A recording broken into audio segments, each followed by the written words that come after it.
Hello everyone, today we'll start a conversation about special relativity. So what is special about special relativity?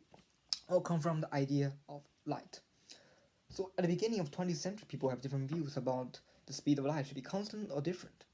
They believe the ripple in the medium of which light travels should influence the speed of light in somehow. It's said they define the medium to light travel called ether is a medium measuring around the universe, stationary to all reference frames. So there was an experiment done in the early of 20th century called microthermal experiment. Because we know the Earth is traveling around the sun. So and ether exists anywhere and stationary. So Earth have to traveling according to the ether. So ether should be also traveling according to the Earth. Microthermal experiment is a very smart designed equipment to measure the speed of light in all different directions.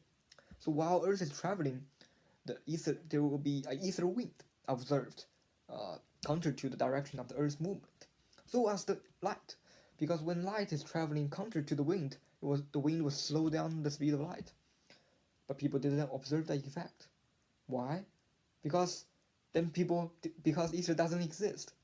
It surprised physicists for a long time because people thought that was the experiment to find the existence of ether, but it turns out to prove it false. So why is that?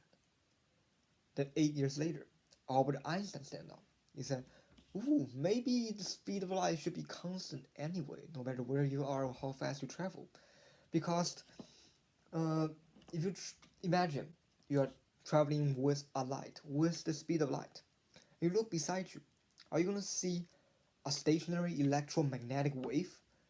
No, you're not, because that's not how people define light. That's not Maxwell equation describe light.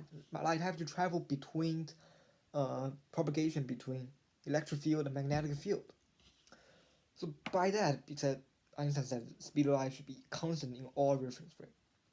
And from that idea, Einstein developed a whole system of equation, redesigned mechanics called relativistic mechanics. And said when you're traveling very, very fast, the time will slow down. When you're traveling very, very fast, the space will contract. And when you're traveling very, very fast, the mass will increase. And why is that? Because the speed of light is not about the speed of light. The speed of light is the fastest speed the information can travel through universe. The fastest speed that the universe can communicate with itself. It's causality of space and time. There is a limit of how fast the universe can hold, and if you are crossing that limit, the space and time will readjusting themselves to make the speed of light constant. And that's the essential idea of special relativity.